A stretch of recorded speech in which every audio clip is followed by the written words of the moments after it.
Olá, ouvintes! Estamos iniciando mais um programa Consciência e Evolução. Eu sou Moisés Ezagui e o nosso programa fala sobre comportamento e espiritualidade.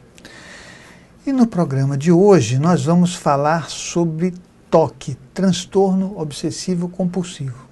Aliás, eu vou falar uma coisa para vocês sobre os coordenadores do SEC. Na verdade, o SEC é uma associação, e como associação, ele é assim, quem trabalha mais é que vai conquistando espaço, né? Não poderia ser de outra forma, não dá para a gente falar assim, olha, agora você tem o cargo tal, né?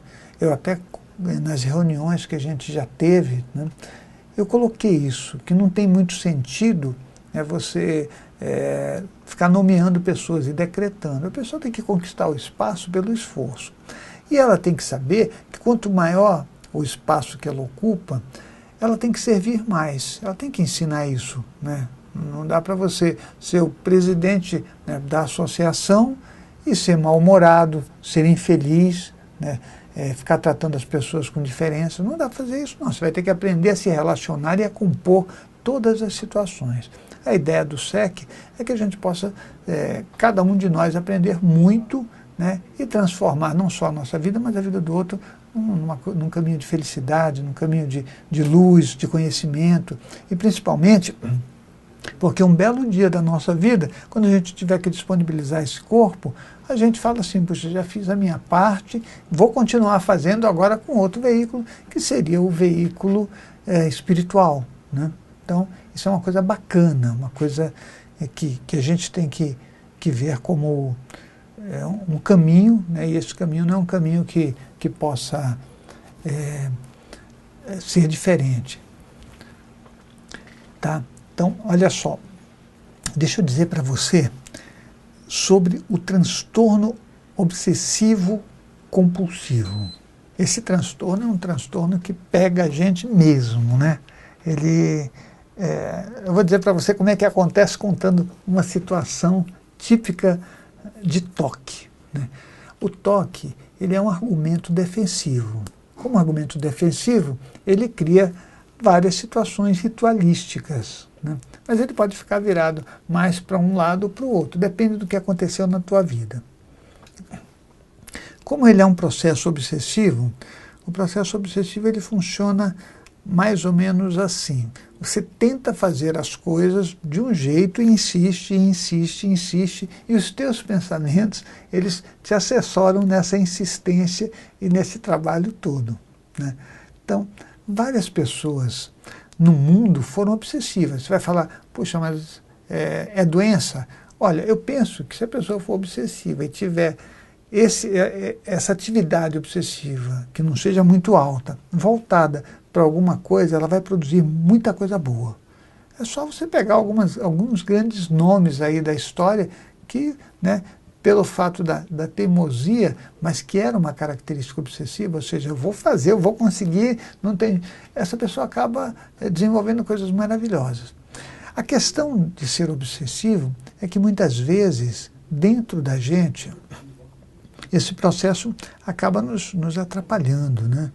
Você não consegue viver em paz. Imagina, vou dar um exemplo para você sobre comportamento obsessivo compulsivo que você vai entender. Uma pessoa que tem o TOC com relação à limpeza. Tá? Então, eu vou contar uma situação que você vai achar engraçada, mas não é nada engraçada não, porque quem tem o TOC é um sofrimento muito grande. Aí a pessoa vai num banheiro masculino. Só que a pessoa tem TOC. Quando ela vai entrar, ela vê uma pessoa pegar na maçaneta para entrar. Ela já fica com muita dificuldade para pegar nessa maçaneta, ela nem deixa a porta fechar, ela já toca na porta na parte de cima para não ter que pegar na maçaneta. Aí ela entra. Quando ela entra no toalete, as pessoas vão lá, algumas lavam as mãos, outras não lavam. A pessoa ela fica observando todo o movimento que tem no toalete. Você fala, nossa, mas isso é crítico. Só que ela está em sofrimento, porque dependendo da pessoa, por exemplo, se a pessoa foi lá, lavou a mão, enxugou direitinho, e abriu a porta, ela talvez não tenha dificuldade de abrir a porta, mas se uma outra pessoa não lavou a mão e abrir a porta, pronto, ela já não consegue mais se movimentar. Ela pode ter uma dificuldade tão grande que ela fica esperando alguém, ou então vai pegar um papel para poder abrir a maçaneta, né, protegida pelo papel. Aí você fala, nossa, mas isso não é só higiene? Então, poderia ser higiene se a situação fosse uma situação mais normal, entendeu? Realmente, se você estiver num lugar em que a coisa não está muito limpa, de repente você vai tomar algumas precauções até para se proteger. Mas isso não é uma situação que ocorra esporadicamente, é uma situação que ocorre o tempo todo dentro da pessoa. Não ocorre fora, ocorre dentro. O resultado é que essa pessoa vive momentos de terror interno, de infelicidade constante, porque não precisa estar acontecendo no momento. O pensamento para ela vem o tempo todo, né, dizendo, olha, isso vai acontecer, você toma cuidado quando você entrar num toalete, você toma cuidado quando você entrar numa loja que você tem que abrir a porta. Quando você vai na sua casa, você também tem que ver, a maçaneta da sua casa também é limpa, né? Sabe, tudo isso ela não para de pensar, porque é um processo obsessivo. Os pensamentos surgem subitamente, você não consegue controlá-los e, na maioria das vezes, eles se dirigem para aquele caminho que você não quer, que é o caminho da insegurança, da infelicidade, né, da prevenção do que possa acontecer. Então você já fica aqui com esses pensamentos, trabalhando e tentando resolver as coisas para que elas não aconteçam fora.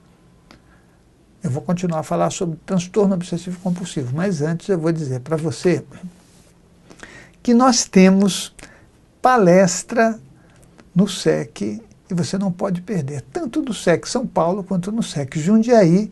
Essas palestras serão maravilhosas. Eu comecei falando que o SEC ele é um lugar onde as pessoas conquistam o espaço delas através do trabalho. E essa seria uma ideia para o mundo inteiro, né? Porque quando você consegue trabalhar e produzir, você está fazendo o que você é, né? Quando a gente não faz nada, nós também estamos fazendo o que nós somos. Mas quando você começa a constituir coisas, através do seu esforço, do seu trabalho, você vai mostrar para o mundo, olha, eu consigo fazer isso, né? Isso que eu estou fazendo eu posso dividir com todas as pessoas.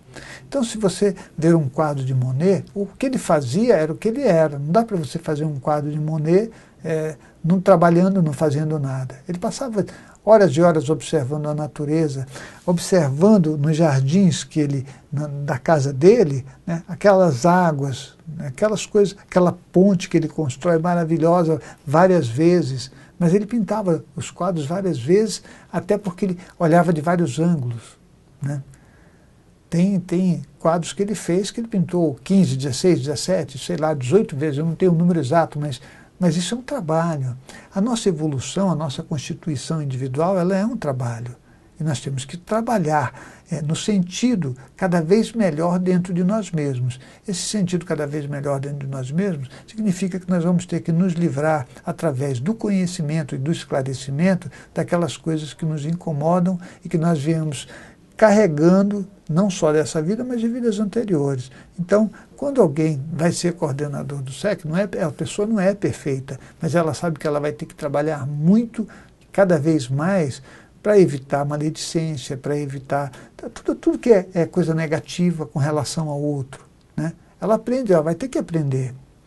E quando se ela não conseguir, né, ela chega ao nível de coordenação, mas ela chegou no limite de competência dela, aí ela vai ter que fazer todo o caminho até que ela consiga chegar. Não tem essa coisa no SEC de falar, você está demitido porque você não conseguiu. Não, você volta aqui, começa de onde você ainda tinha uma certa facilidade e vamos refazer esse caminho aqui para você, né, entender, se aperfeiçoar. E de verdade a evolução, ela não é só conhecimento, a evolução é o comportamento. E é o comportamento que você tem na relação com você mesmo. Isso é fundamental, tá certo? Então, quem é coordenador do SEC tem que se esforçar muito mais do que os outros, né? Cada pessoa que chega lá vai perceber que é um caminho de esforço, de trabalho, de boa vontade, para que a gente chegue ao equilíbrio, à felicidade, à luz, né? O trabalho ele não é ruim, não. O trabalho é uma coisa que faz a gente se sentir cada vez melhor, porque as suas produções você pode ver, né? Então, e eu penso que a gente tem que agradecer todos os dias por tudo que a gente consegue fazer, né? Eu sei que nem sempre a gente consegue, por condições físicas, né, ou mesmo emocionais, ou dificuldades que nos cercam, fazer aquilo que a gente queria. Mas nós temos que nos esforçar para fazer o máximo melhor e continuar fazendo, né? Vamos continuar o nosso trabalho. Bom, eu estou falando do TOC, transtorno obsessivo compulsivo. O TOC, ele é uma coisa que incomoda, né? Ele não é uma coisa assim que você fala, não, mas eu tenho TOC, mas eu vivo bem. Não, tem níveis, né? Você pode ter um TOC que ele é bem leve. Então você vai ter algumas manias que não te incomodam tanto e que até com o tempo você pode descartá-las. Mas existe o TOC que já é mais severo, que a pessoa tem muita dificuldade, que o tempo todo ela está remoendo coisas, ela tem um diálogo interno interminável. É um diálogo interno que o medo, ele faz você ficar remoendo e remoendo e você não consegue sair daquilo e não consegue enxergar fora de você. Você imagina uma pessoa que tenha dificuldade com figuras de autoridade. Aí você vai falar, como assim figuras de autoridade? Sim, alguém que represente uma autoridade para você. Aí você vai falar, quem representa? Olha, isso pode começar na tua família, com teu pai, com a tua mãe. O teu pai é uma figura de autoridade, a tua mãe é uma figura de autoridade. Mas você pode transbordar isso para todo o exterior. O teu irmão pode virar uma figura de autoridade para você, a tua irmã, né? Um amigo. Né? Você pode colocar essa plaquinha de figura de autoridade em qualquer um. Aí você vai trabalhar, você tem um chefe, ele é uma figura de autoridade. E o que acontece com isso? Se a tua relação é muito difícil com essas figuras, você vai ficar remoendo um monte de coisas cada vez que você tiver uma atividade ou tiver feito algo que você mesmo recrimina. E essa pessoa, se ela souber, como é que vai ficar isso? Então, esse conflito interno, né, e esse diálogo para tentar resolver dentro da sua cabeça e não mostrar fora, porque uma pessoa obsessiva é aquela que tenta resolver tudo dentro de si. O histérico é aquele que quer mostrar. O histérico é aquele que, olha, estou dodói, olha aqui, minha perna está machucada, olha, né, sou infeliz. Né? A pessoa fica mostrando para o mundo e o mundo vai ter dó e ela está usando isso como um mecanismo de defesa. O obsessivo, ele não quer que ninguém veja, não. Ele tenta resolver dentro dele e essa tentativa de resolver é uma tentativa que é bem séria, né? Porque você imagina que algumas coisas que acontecem na nossa vida são cargas emocionais imensas, né? E a todo instante você tem coisas que talvez você não dê conta sozinho, você tem que chegar com alguém e falar, está acontecendo isso. Como você é obsessivo, você não vai querer que ninguém saiba. Você não vai querer. Se acontece alguma coisa que é ruim, por exemplo, uma pessoa grita com você no teu ambiente de trabalho e você não tem coragem de falar, oh, você está gritando comigo, né? Vamos me respeitar aí, que você não vai falar assim comigo, não. Mas com o medo que você tem, por conta das suas características, você fica calado, né? E dentro de você, você vai criar a história de tudo que você deveria dizer para essa pessoa.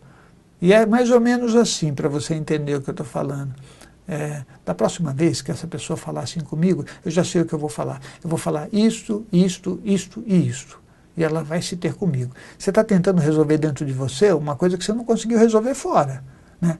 Mas aí, de novo, você está pensando, aí você está dirigindo o teu carro e fala, essa pessoa fez isso comigo, mas eu já sei. Da próxima vez eu vou falar isso, isso e isso. Da próxima vez eu vou olhar nos olhos dela e devolver.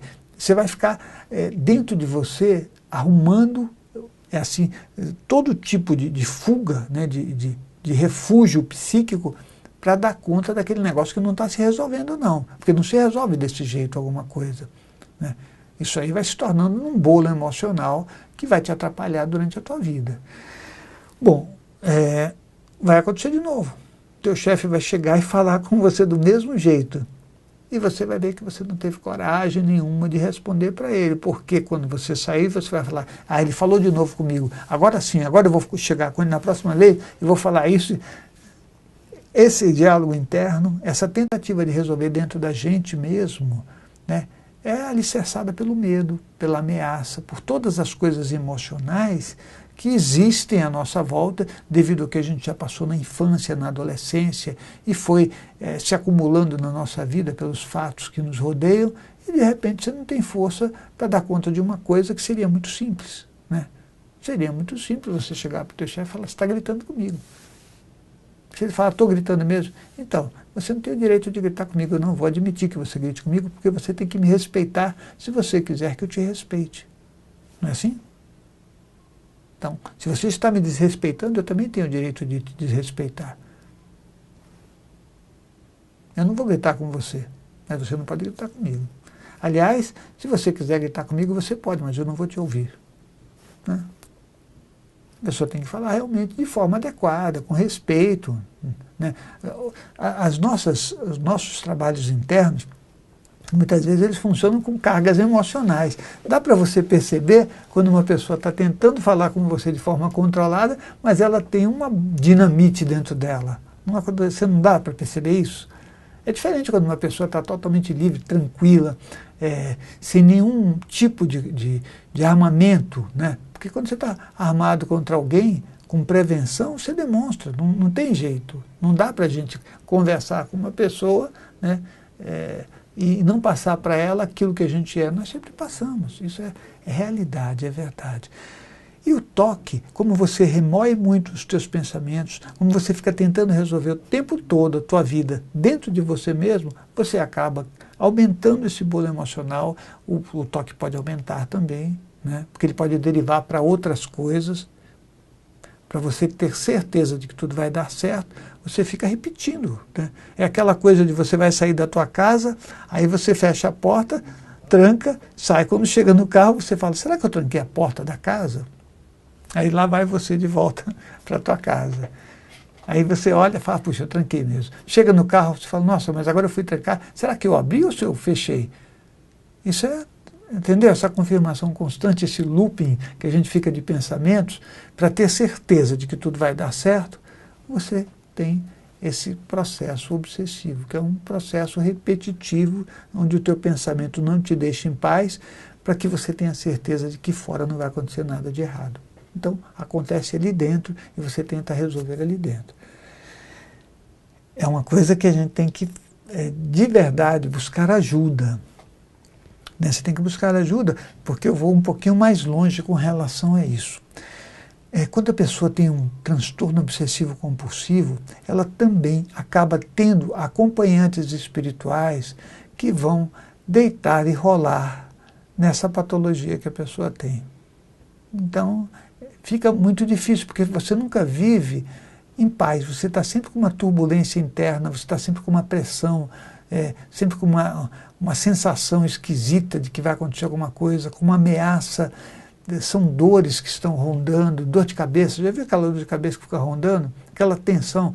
Então, você começa com a parte emocional, depois você transborda para a parte espiritual e por isso que eu estou sempre dizendo que nós temos que trabalhar a parte emocional para que a gente cresça, evolua e fique livre de tudo isso, seja absolutamente feliz. Né?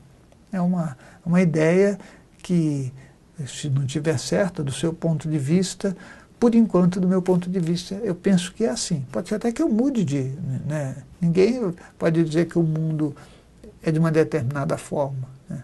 O mundo é uma mudança constante, é um crescimento, é uma evolução, e o que eu estou analisando nesse momento é isso. Nós dependemos dos nossos contextos de relacionamento. Nós evoluímos através do relacionamento. Isso aí eu venho falando já há anos. Ninguém evolui de outra forma. Não dá para você evoluir ficando em cima de uma montanha e praticando meditação. Você vai ter um conhecimento vertical, mas você nunca vai ter o conhecimento horizontal, que é o conhecimento do relacionamento com as pessoas e com você mesmo. Por isso que nós temos que nos investir, né, no conhecimento de nós, da nossa parte emocional, para resolvê-los, porque essa é a parte mais difícil de nós. Você ter experiências espirituais não é tão difícil quanto você encarar a você mesmo. Com toda certeza.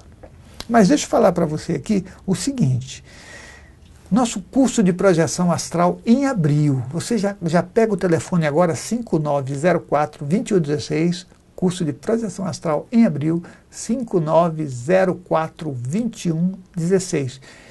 e já liga e já faz a sua inscrição. E também nós temos o nosso site, que é o www.centrodeestudos.org, www.centrodeestudos.org, onde você vai também fazer a sua inscrição. Mas no nosso site você pode comprar nossos materiais de estudos, né, que aí você vai ter CDs, muitos CDs para você escolher, que falam sobre a parte espiritual e a parte comportamental, né, a parte psicológica das pessoas. Você vai poder comprar livros. Nós temos livros que falam, por exemplo, sobre projeção astral. O título do livro é Projeção da Consciência, uma ferramenta evolutiva. Compra que você vai ver que vai falar muita coisa interessante. Mas tem o que eu contaria se fosse Francisco de Assis, momentos psicanalíticos, o outro, esse outro foi lançado agora, por mim há pouco tempo, né? E eu tenho recebido das pessoas que leram uma percepção bastante agradável, né? Elas dizem, olha, mas o livro realmente me trouxe muito esclarecimento da parte, tanto comportamental quanto espiritual, porque você demonstra como as coisas estão interligadas. Então, se você quiser me ajudar a continuar esse trabalho, é só ligar no 5904-2116 ou entrar no nosso site, né, para você comprar esse livro na nossa lojinha virtual. Tá ok? Ah, mas tem o blog Fora do Corpo. No Fora do Corpo, você vai ter as respostas às questões que você tem sobre espiritualidade e comportamento, votando nas que já existem, ou mesmo colocando uma pergunta nova sua, para ser votada. Então, foradocorpo.com. Entra no nosso blog que você vai gostar. E também nós temos o grupo Amigos do SEC. Entra no grupo Amigos do SEC, o pessoal fica trocando ideia, conversando, é uma coisa muito boa. Aí tem o projeto São Damião, que você vai poder acessar através do nosso site, que é o www.centrodeestudos.org, para você saber mais sobre essa construção. Uma construção bacana, né, que você pode participar, que você pode conhecer e ver que a intenção dela é uma intenção boa. E nós temos a imposição de mãos. A imposição de mãos é feita para o mundo inteiro todos os dias. Se você quiser participar da tarefa assistencial diária, anota aí, tarefa assistencial diária. No SEC, ela é realizada todos os dias, das 20h30 às 23 horas. Aí você liga para saber como funciona e participa disso. Você vai erguer a sua mão pelo tempo que você quiser. Normalmente são 10 minutos todos os dias para a gente lembrar que o mundo espiritual está na nossa vida e que nós estamos com eles. Então, aí você vai estar beneficiando um monte de gente. Então, vamos lá, vamos erguer as mãos? E você pode participar também do SEC Sem Fronteiras. Isso aí é maravilha, né? Em qualquer parte que você estiver do mundo, você monta um grupo de estudos e passa a receber todos os benefícios que o SEC pode oferecer para você através do conhecimento, né, e das coisas que a gente faz. Tá ok? Vou dar o site www.centrodeestudos.org para você entrar em contato com a gente. O nosso telefone 5904-2116. Não se esqueça do curso de projeção astral, hein? Onde você vai saber muita coisa bacana. E vai ser ministrado por mim. Eu agradeço imensamente a você por ter feito todo esse percurso, né? A gente fez juntos aqui, falando sobre espiritualidade e comportamento, e daí a gente se encontra na próxima semana, ok?